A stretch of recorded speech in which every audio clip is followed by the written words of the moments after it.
Yeah, but like, how do we disarm the inner critic? I was talking about the equinox and about the importance of approaching this aspect of ourselves with love and compassion, understanding, not treating it as a battle, a war, but rather approaching it as a negotiation. And I got a comment, yes, but how do we disarm that part? There are several ways, and today I want to address, well, I'll give you three of the typical weapons that the ego uses, as well as what is that key question to really bring it to awareness and to kind of disarm it before it becomes a problem. So let's dive right in.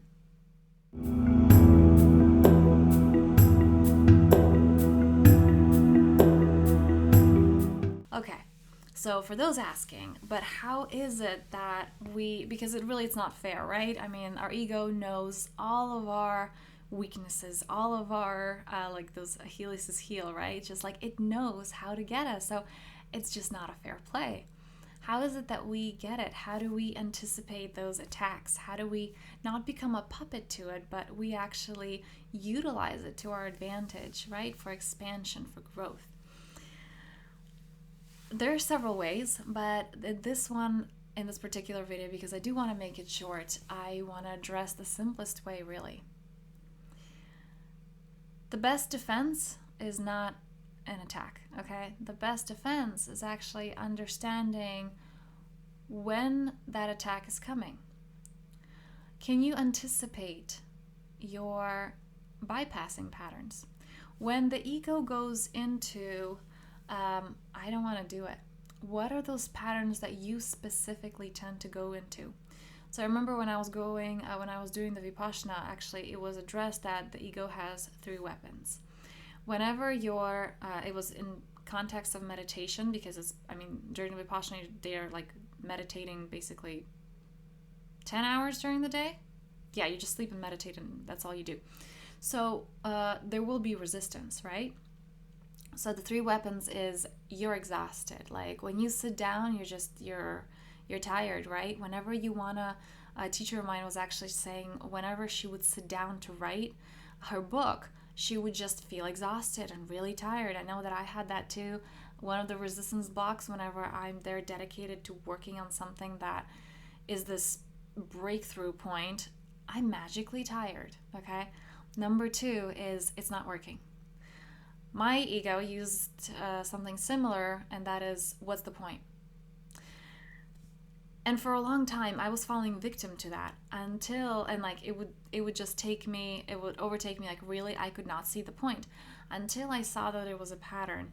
And then whenever my thought would go into, yeah, but what's the point of this? I was like, I know where this is coming from. I know which part of me is saying that, and I'm not going there. And then after being able to stop that pattern, and then shifted not into I'm not going there because I'm not able to handle it, because every time I go there I'm being taken somewhere else, but it came into, okay, let's talk about this. Why does it not make sense to you? What is it that you're really afraid of? And then my ego began to really open up and go into, well, I'm afraid of this. And that's when it didn't become a shield of I just don't want to, right? Because kind of like anger, whenever you have anger, there is several layers, but it really gets to that fear. And it's important to go through all the layers, but this is something that I go deeper with my one-on-one clients, and I really wouldn't recommend to do this without somebody who can facilitate this, like a coach or a teacher. So underneath that anger is really the hurt. And for me was, yes, I could see that anger, and sometimes I'm like, okay, I know what this is. I know this is what's the point? I'm not dealing with you right now. Until I was able to go through all the layers, and then it just became so easy to see that hurt, like to see that fear. It's like, okay, what are you afraid of? So whenever there was this, well, I don't see the point of this isn't working. It's like, which part of you is scared right now? And what is it that you're scared of?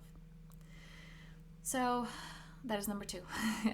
Number three is there's always something better to do. One of the things that I do these silent weekends every single month, and it's a whole weekend of meditation isolation. And at the beginning, I still occasionally get that, but it was a lot more at the beginning. I would just get this resistance of, as soon as I would sit down to meditate, it's like, no, but there's all these things that have to be done. I remember one time, this was middle of September, my mind went, we have to decorate the house for Halloween. And I'm like, but it's September. But we really need to do it. And it was really just like anxiety, like it really has to be done right now. There's always something to do. So I understood this pattern, and I actually began to go into my silent weekend on Friday night, not Saturday morning, because it was like basically giving a whole night, or for it usually sometimes lasted 9 hours, like the Halloween decorating that lasted until like 3 a.m. So I was like, okay, let's do it all night long. But the weekend, we're just sitting and meditating. But whatever you want, mind, like, let's do that. All these important things that you think are so important to do right now, let's do it. Let's write them down. And then we can calm down. So the key here is not to approach your ego from a place of, let's fight it, let's push through it. But rather, it needs to be heard. It wants to be heard. It hasn't, most people have not connected to that part of themselves, like, openly forever, since they were little. So, of course, it has so many things to say. Of course, it has so much anger. And that has the right to be. And you can't expect a healthy relationship to build that healthy relationship if you're there not listening to a person, right? And it's the same within ourselves. How can you build a healthy relationship if you're not listening to this vital part of yourself? So anticipating the threat before it comes, okay? Dealing with the problem before it's a problem. So my question to you here, the tangible one is, I shared the 3 typical weapons. My question here is, what are your specific bypass patterns? So you notice that, for example, if you're there binge watching or binge eating, okay, or you're going into sex or alcohol, when does it happen? What is it that feeling that you're trying to compensate for?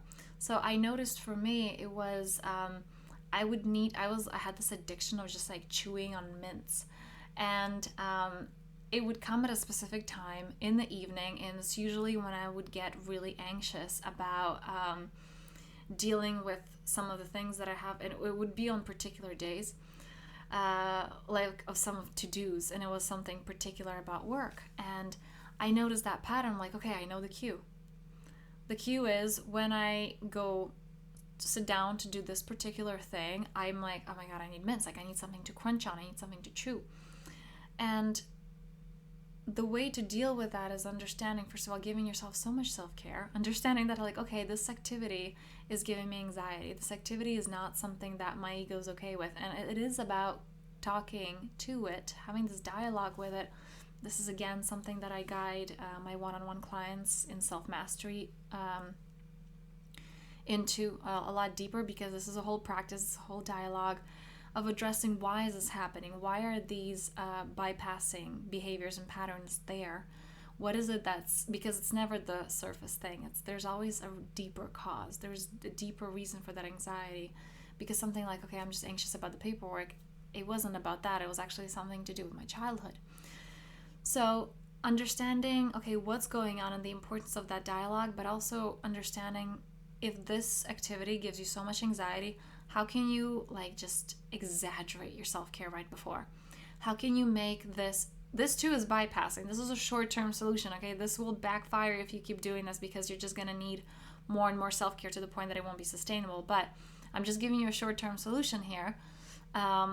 That if you do need a quick fix, or if you see that, like, okay, this is getting out of control, like I'm binge eating all the time, for example, the way to do that is just understand what is that pattern, and pattern interrupt before it happens, okay? Excuse me. So again, this is something, if you want to go deeper with this, if you want support with this, is something that I do in my one-on-one clients with the self-mastery, because these things can shift really quickly if you go into the subconscious of what is really going on there, and not just focusing on that symptom, on that outer thing, okay? Because over 80% of our lives is energetics. Everything is subconscious, okay? 95% of our lives, of our day, is subconscious. So yes, we can fix those outer things, but if we don't go into the subconscious mind, then it's just gonna repeat itself again, right? If we don't deal with the subconscious, we don't deal with the energetics. So On this note, what I invite you, and actually I would love to hear that in the comments if you're open to sharing, what do you find that kind of bypassing pattern is for you? Is it eating? Is it watching things? Is it, for a lot of people, it's actually work and workouts. I know that was mine for a while. It's like, if I felt bad about an aspect of my life, I just work out, which you would think like, oh, well, that's a great way to bypass. Like, it isn't, because you're not there dealing with the problem long term. It's a short term solution. So, the phone as well, that's a big one. Okay, so just get curious about this. What is that pattern that I'm using to bypass? Okay, again, let me know in the comments if you're open to sharing. And on this note, I am wishing you such a powerful day. And for those interested, the link to work with me one-on-one is going to be below.